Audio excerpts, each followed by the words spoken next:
Hello there my RPG lovers and welcome to another video.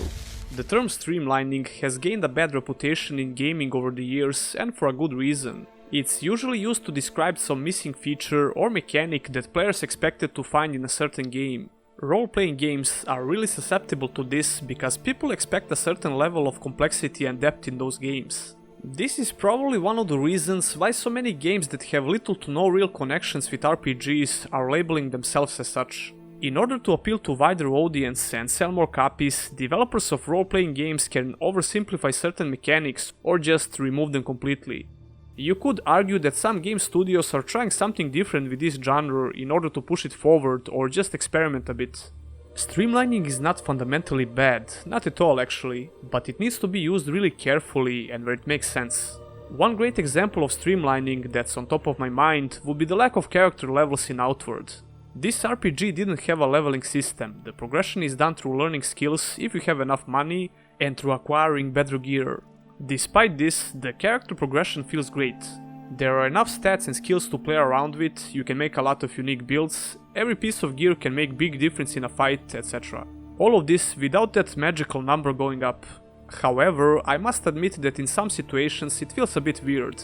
Killing weaker enemies becomes pointless, and I would usually avoid a lot of fights unless I need a specific item that drops from those particular NPCs. But overall, if Outward had a leveling system on top of the existing gameplay, it would feel redundant. Even people who didn't like this RPG didn't point their finger at the lack of experience gain and levels, which is probably the best proof that it wasn't needed. I think this was a great decision by the development team and it worked well.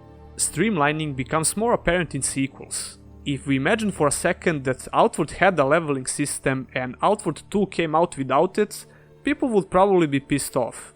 Something similar to this happened in Skyrim. The removal of skills caused a lot of disappointment within the loyal fanbase of the Elder Scrolls franchise. This is probably because people really got used to having skills in previous Elder Scrolls games. I don't think this was a great idea because Skyrim would do just fine with skills on top of the perk system, the sales and concurrent players would probably be the same. But that's the thing, Bethesda probably knew this as well, so they decided not to include it at all, it doesn't matter. The percentage of people who actually care about this is so small and new players won't even notice that something is missing, so it's safe to remove this completely, right? I imagine that someone from Bethesda asked the same question. In my opinion, streamlining those skills from previous games would be a much better option than removing them completely. Removing features from the game can just make the players feel like they have less options, even though this might not be the case. I would rather see old school features evolve than just being completely removed. This is because I think that RPGs are all about different options that the player can make. Meaningful options in dialogue, gameplay, exploration, and you get a picture. Streamlining should rarely be about removing something unless you're absolutely sure that the game won't lose its depth. The premise of heavy streamlining in RPGs is probably the concern that casual players will be overwhelmed with all these features. I won't try to define a casual player because that would be really hard. Let's just say that's people who play games for a couple of hours daily or even weekly. There is nothing wrong with playing the game casually, of course, I do that with lots of games. Not with RPGs though, because I'm always really passionate about this genre.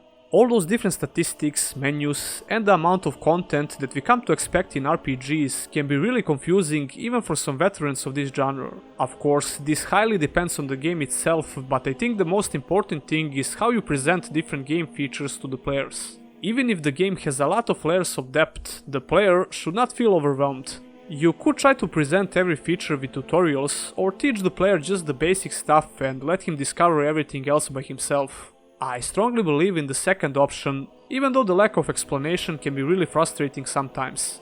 But I think that's just one part of the learning process. I know that some people will strongly disagree with this statement and just label this as poorly explained features. But this design approach can eliminate the need for simplifying features because you'll want to learn everything about the game as you play, if it's holding your attention of course. That way, your game can retain depth and complexity without overwhelming your players with information. Here's one good example of how the game can have multiple layers of depth, but remain really simple in its core. Grim Dawn is an action RPG, or to put it simply, Diablo-like game. If you ever played a similar game, you probably know what you can expect. Grim Dawn has an insane amount of options for building your character, but still, casual players could beat the whole game on normal without even knowing what most of these stats do, or without even knowing they exist. You level up, get some new skills you find interesting, and you progress through the game. But if you really want to learn everything about all of these different stats, come up with different builds, find legendary armor sets, you absolutely can. And of course, you can find a lot of content in the game that will put even your strongest character on the test. While it can be a bit confusing to someone who never played a Diablo-like RPG, it still manages to be fairly beginner-friendly without losing its insane depth. This design approach eliminates the need for heavy streamlining. There is no need to merge these three different tabs into one, or spend a lot of time on learning the player how all of these systems work.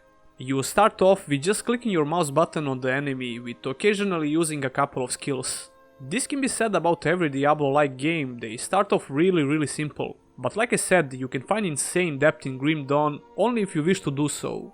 Diablo-like games are really specific, but it seems like these games are completely defying streamlining. Well, most of them at least. I mentioned Grim Dawn because it's my favorite Diablo-like RPG, but people also love Path of Exile, for example. And this game also has an insane depth, although I think it's not so beginner-friendly like Grim Dawn. Streamlining doesn't need to be extreme. Refining features in the game can also be considered as a form of streamlining. The UI in Grim Dawn changed quite a bit from its alpha state. The Witcher 3 UI had a similar treatment when the Blood and Wine expansion came out. These are just small examples of simplifying or just stylizing features, but small details matter a lot. Let's come to the conclusion here. Streamlining is not fundamentally bad. Every game goes through at least some kind of streamlining process before it's released. But if you become obsessed with oversimplifying things, the game can easily lose its depth. And that's never a good thing, especially in an RPG. Trying something different from the norm is great, as long as you're sure that it won't ruin the core experience. If RPG features become an afterthought in an RPG game, well, that's a big problem. I believe that games can be deep, but still simple to understand with some clever design decisions. These were just my general thoughts about this topic.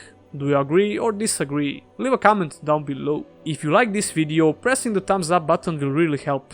Consider subscribing for more RPG content and click on the bell icon so you don't miss any future uploads. Special thanks to my lovely Patreons for supporting this channel in the long run, and if you as well want to become one of them, all the links are in the description. And I'll see you in the next one.